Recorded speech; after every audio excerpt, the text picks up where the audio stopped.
Hi there, everyone. Rob McGregor here, and welcome to On Track. It's the 29th of November, and I'm going to take you through news right up to the minute, including the latest worries about the new variant. We've got performance numbers on property and shares up to the end of October. And let's dive right in.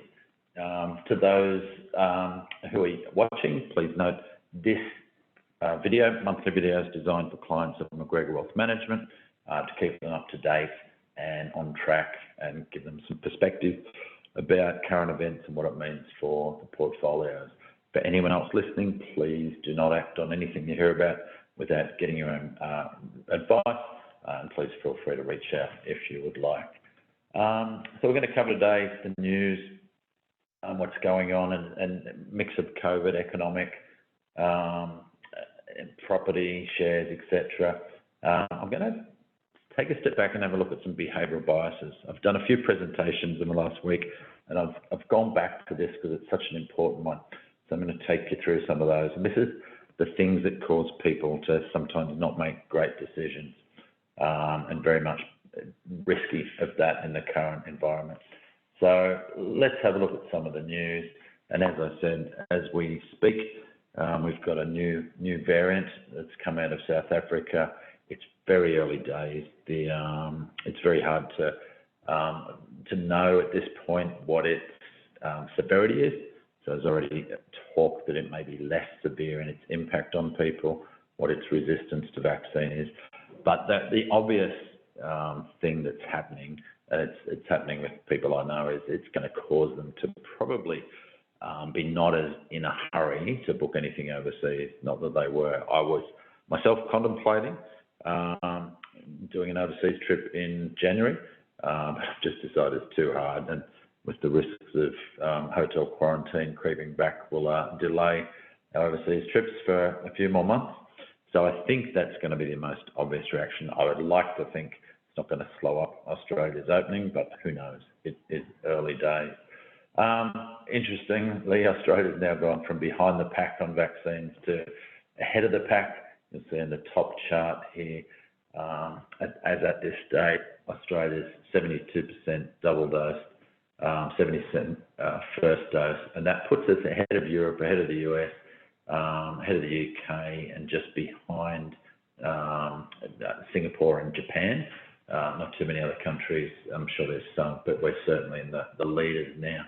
When you look down to state level, it's certainly a difference. So New South Wales 78%, ACT 83%, Victoria 76%, Tassie 73%, Queensland 62%, WA 61%. So the laggards, the less popular states. We're going to get to 90% plus. Literally, 90% plus is already in existence in New South Wales and Victoria. It's hard to tell when we get to 90% plus in WA and Queensland. The hesitancy factor there may delay that, and that also creates a worry for travel. Not so much interstate travel. We get that in 80%, so that's mid-December for us here in Queensland. So at that point, we should have free interstate travel. Current variant restrictions permitting, but hopefully that doesn't bring anything in. So I can see a picture where we've got interior travel opened up, but still a bit of hesitancy about overseas travel for the next few months, but we'll see how that goes. We're seeing some good economic numbers. You can see that bottom chart there just shows the PMIs. PMI is a purchasing manager indication, so it shows what they're going to spend, and you can see all around the world, purchasing managers are about to start spending. These are purchasing managers in companies, so it's a good sign of growth to come. And I think we are going to see that pent-up demand come into the economy. That's causing some inflation fears. I'm going to touch on that again. Some of the fears around inflation is that it leads to higher interest rate. I'll touch on that briefly as well. I did an update to the Noosa Association of Independent Retirees this month. I think we tried to record it. We'll get that out to you if the recording worked.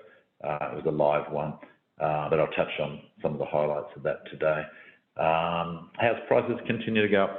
It's amazing. All the major bank economists are now predicting lower growth in 22, followed by a pullback of 5 to 10% in 23. It's always a worry when economists predict anything.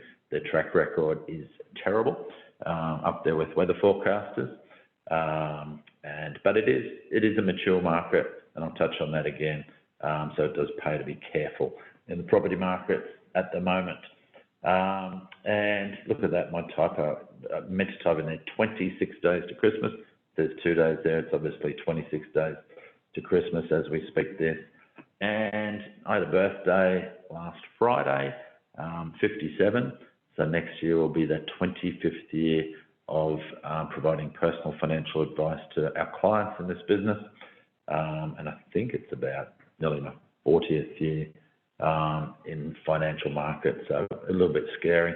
But hopefully some wisdom's come out of all that. Having a look at the numbers on the side, there's not much change in interest rates, slight increase in the 10-year government bond yield, drop in the Aussie US dollar. Inflation's actually come back a little bit. So the last quarter it was showing up an annualized rate of 3.8. It's actually come back to 3%. The Reserve Bank's target is around 2.5%. So, there's much debate still going on about whether the Reserve Bank will wait, as they have stated, until 2023, or whether we'll see some rate rises late next year. Lots of people in the marketplace think we will. Reserve Bank's still saying 2023. I don't think it matters too much. I think, there's a lot of worry about this for, potentially more worry than there needs to be. Of course, interest rates can be a concern. I'll touch on that shortly. You can still lock in mortgages. Well, you can still get a variable mortgage rate, in this case from Macquarie, but others at 2.14. The lowest rate around is about 1.79%. So these are still emergency level interest rates. So our base case is interest rates kind of go back to pre-COVID levels, and beyond that, it really does depend on what the economy is doing. If the economy races away, we might see slightly higher interest rates. If the economy goes back to that sluggish and low growth that we saw pre-COVID, then interest rates may just settle where they were. And we're up to a whole 0.5% on term deposits, so not much joy there for savers. So portfolio returns continue to be good. So to October 33, we're seeing the 1 year return still about that 17 to 30%, depending on the portfolio. You need to obviously look through the 1 year return to more like the 3 year return, or at least the 2, because the year before was low with COVID in it. But 3 and 5 year rates looking almost textbook like there. 7, 8, 9, 10, 11%. Well over or just over the inflation plus targets that we have. We view the market as just a little bit above fair value at the moment. We never say that with any perfect confidence. We do a thorough assessment, but you can't tell, certainly can't tell what's going to happen next, but you can make a bit of an assessment about where the market's at, but that does not tell us what will happen next. But we think it's a safe market in terms of where valuations are. So neither expensive nor cheap, just a little bit above fair. But if interest rates were to stay low for a lot longer, these markets may be cheaper. So our model, I'm talking about there, we have the market go through those 3 stages: a boom, the FOMO, bust, the fear, but most of the time in the wall of worry. We are absolutely in the wall of worry at the moment, with worries about everything. So you don't get booms until people aren't worried. We're nowhere near a boom at the moment. We've potentially seen a boom in the property market, different dynamics, can be similar. We've definitely seen a boom there where we are potentially in a mature time. I'll talk about that more. I won't go through the downturns. You've heard me talk about those, but we're well and truly past the COVID downturn. I'm going to touch in a minute on some behavioural biases. We use this acronym, mess it up, to show how most advisors mess up their investing by doing stuff that's mainly related to short-term and too much attention to the media, emotional reaction to markets, short-term focus, etc. The one that I want to highlight this time is 2 behavioural biases. And behavioural biases are flaws in the way we as humans make decisions. Now, we're flawed. We're a flawed species, and we tend to have simple frameworks for making decisions because that helps us survive most things in life. but sometimes things aren't so simple. One of those biases is recency bias or availability bias. So that's the bias that we tend to overweight new information. So whatever's happening right now, we tend to weight way more important than that actually is in the big picture long term. And you've only got to go back to 1999 when we had the Y2K, the year 2000, fear that every machine, every bit of technology was just going to stop dead on January the 1st, 2000. Nothing actually happened. Life went on. And we tend to, we do that with all problems. We're doing it with COVID now. I know COVID seems huge, and it is kind of huge, but in years to come, we'll look back and slowly forget about it. I'm seeing this at the moment with interest rates and inflation. I'm going to touch on this a few times in today's conversation, but we're overweighting the current information. We're making it seem way more important than it is. The other one I'm seeing a lot at the moment, and in the next few months, I'll touch on a few of these other biases, but confirmation bias is a really dangerous one when you're trying to work out what to do on things. Confirmation bias means we tend to look and favour information that supports our current beliefs or view. So if we believe, let's say we think inflation is going to get out of control, we will look more kindly and we'll go looking for news that confirms that belief. If we believe vaccinations are effective or not effective, we'll go looking for information that supports that. Now, it's dangerous at the best of times because it means we just beef up our reasoning and our belief without necessarily looking at the opposite sides to argument. But it's become even more dangerous and more manipulative in the current world because of the way the news feeds work on social media. If we start looking at certain news, then we get more news that's just like that. And if we start to go down certain rabbit holes, we get fed more and more like that. So you can have different groups of society now seeing totally different news that's all designed to confirm their biases or their beliefs. So we're seeing it in politics where the extreme right, extreme left just live in different planets in the news they get, the things they focus on. So it can be quite dangerous and just something to be aware of for those two. One of those biases, or one of those simple ways we think about things, we tend to say money printing is bad. Money printing leads to inflation because we have this. We had stories about how hyperinflation in post-war Germany led to massive inflation, and was crazy inflation. But it's quite a different world. So we're seeing this chart shows the central bank's balance sheet. So that's the Reserve Bank in Australia, the Federal Reserve in the US, the Bank of Europe, and the Bank of Japan. And these are not big numbers. So in the US, that's 8 trillion. About the same in Europe, about 8 trillion. In Japan, it's even more, but it's because it's yen, it's large. So I'm going to convert some of these back, and in Australia, it's about $500 billion, but we do have a smaller population. And I'll convert this into something that actually is more meaningful in the amount that the central banks have borrowed effectively per head.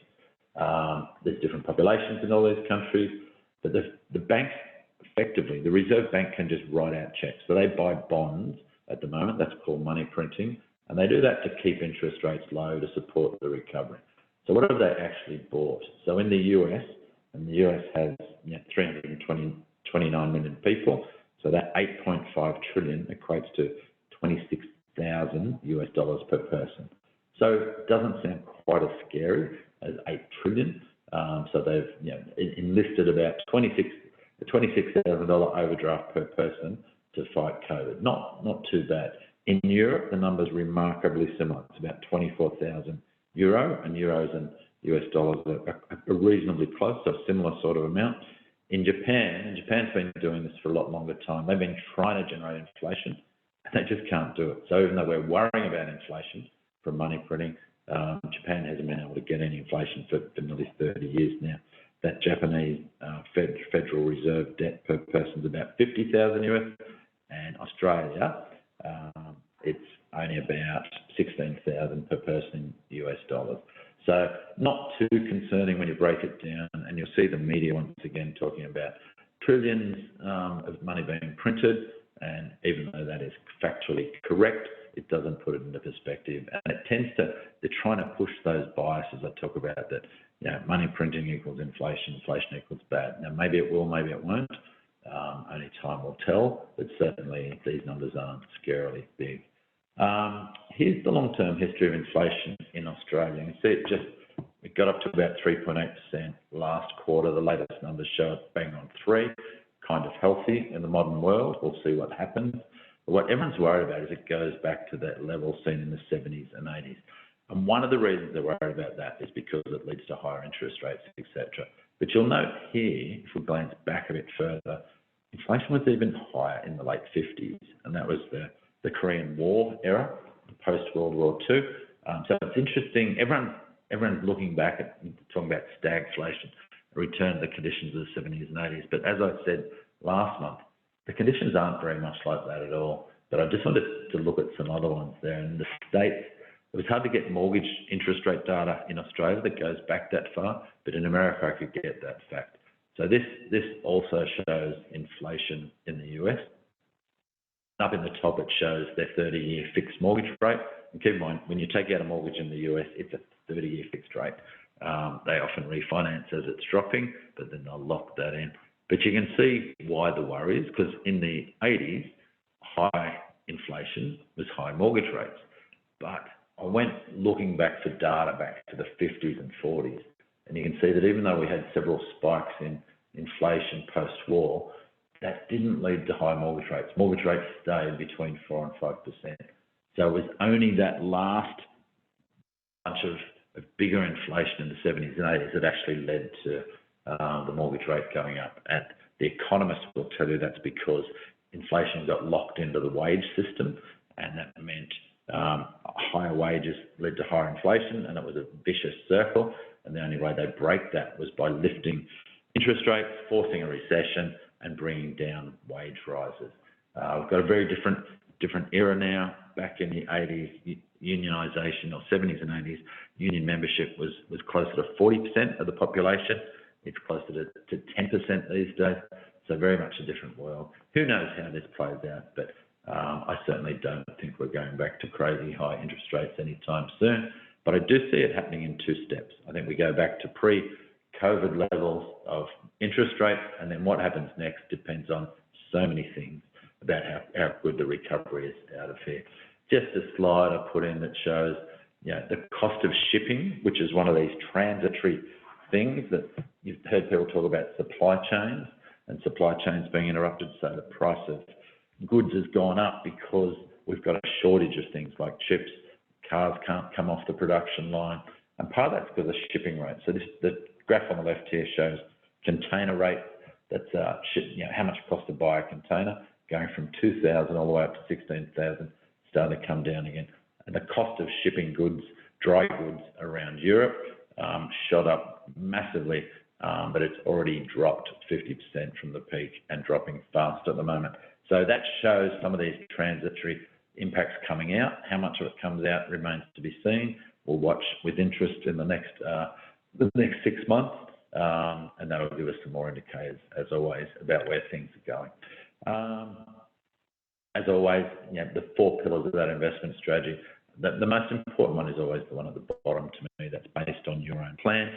I've touched on investor behaviour and biases today. We're always going back and looking at history without trying to match it too simplistically, but understanding cycles, etc. And then we put it all together in portfolios that work. Some of the classes, so Aussie shares for the last month were flat. You can see, and since the end of October, prices are flat again. We're slightly below as we speak the end of October, so we might be in for another slightly negative month, but still a very healthy year. The year return sitting at 28%, the 3-year at 12, 5-year at 10.9, 10-year at 9.9. Of course, that's right in line with that long-term average. You can see the top 10 companies there. So as we start to close out the year, and you can see in the right-hand column here the different performance of these companies. So you've had CBA plus 17%. BHP is actually down, even though it was up strongly 6 months ago. So the benefits of diversification coming through. A good year from Macquarie, up 42%. yeah, iron ore prices are down, which has brought down Fortescue, BHP, Rio Tinto, etc. But we're looking like finishing the year in very good territory. And in some ways, it's nice for the markets to have a breather every now and then, just to catch their breath so they can take off again. And the 5-year rate there showing, healthy returns. US shares were actually up for the month, and they've actually gone up a fair bit since. You can see the end of October there. They're up strongly since then. Now, keep in mind, part of that is because the Aussie dollar is down. The Aussie dollar is down from 75 to 72, so that gives a free kick to international shares, just like it caused the tailwinds when it goes back up. So that has been brilliant for our diversified portfolios in October. So that's helped them hold their returns when the Aussie share market was down, and that's why diversification is so important. US small caps had a slightly down month, but you can see post the end of that month in November, they're up again. Part of that is the exchange rate effect as well. But yeah, small caps, an incredible place for great long-term returns. And you can see the 5 and 10-year returns there are 15 to 18%. And that's why we think those markets are, in that fair to expensive range, not crazy territory. We're not worried about it. We would expect these US small caps to grow by more than large cap shares in the long run, and that long-term history, that's 100-year history of 12% supports that. Global leaders, that's the top 100 companies in the world, and you can see the top 10 there, Apple, Microsoft, Amazon, etc. And look at some of these 1-year returns. So this is why the US market looks to be, have had a great run, because at the top of the tree there, companies like Google, 62% return, Microsoft 55, Apple 35, and Tesla, not in that portfolio, but it's up spectacularly as well. You'll see that in a minute. Actually, in the previous one, is Tesla in there? No. The previous one, there we go. Tesla up 88%. So some spectacular return. But yeah, the US market is quite mixed, and there's plenty of companies that are just grinding along slowly. If you took out the top 6 companies, that 1-year return wouldn't be quite as spectacular. And that does reflect an actual shift in the world to a lot more online activity. All right, emerging markets have had a much more choppy year. You can see the year only up 7.8%, way less than elsewhere. We do think emerging market offers good value, probably cheaper than fair at the moment, but developed countries have not had the same vaccination rates. So the markets are still a bit wary of how quickly they come out on the economic side of COVID. But we do think in the next 5 years there'll be a catch-up, and that's why we'd like to maintain a decent exposure to emerging markets, particularly if as is likely, the US will probably slow down a little. Gold jumped up for the month. It's negative for the year, but that jump for the month, and then certainly the jump into November, is partly a reflection of those inflationary fears. One of the purposes of having gold in the portfolio is as an inflation hedge, and also a currency hedge, and certainly in the months that contributed to returns. Property prices, a sea of green. We've got a few tiny red dots there, but when you look at houses for the year, you can see 30% Sydney, 20% Melbourne, 26% Brisbane, 22% Adelaide, 16% Perth. So big numbers.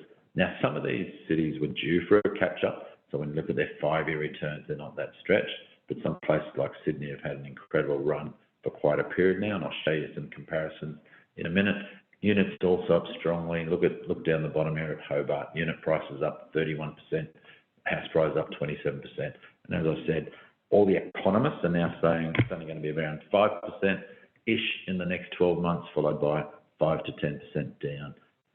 But the property market probably does need a rest. We never talk about one property market, even though the press does. There's lots of individual markets, from the capital cities, the country, to every individual town and suburb.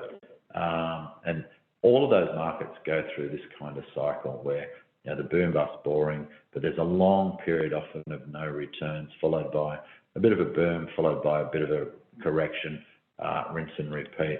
And this chart from the Australian Bureau of Statistics goes back and looks at the last 10 years. So you can see the orange line is the average of all the capital cities. So it's the weighted average of the 8 capital cities.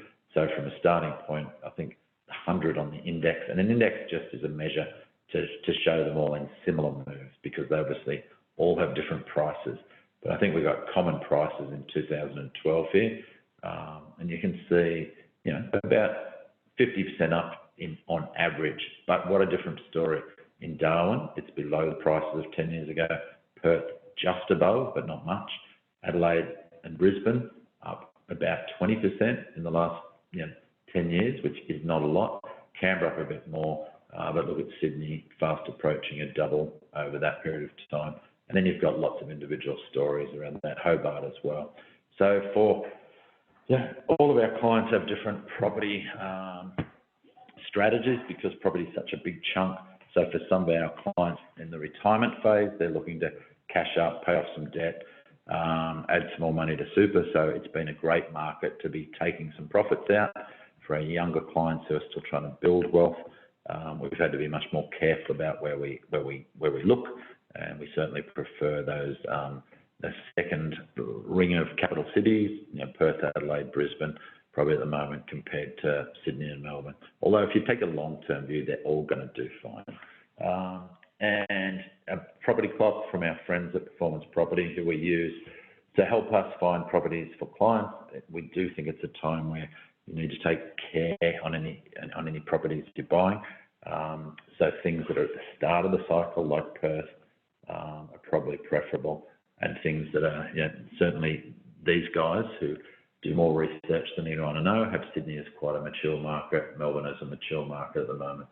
So looking at other places, I think the Sunshine Coast is quite mature. It's interesting, they've got it still at rising, so perhaps we're seeing a permanent catch up of the sunny coast to Melbourne and Sydney. Only time will tell, but we've certainly had a crazy run.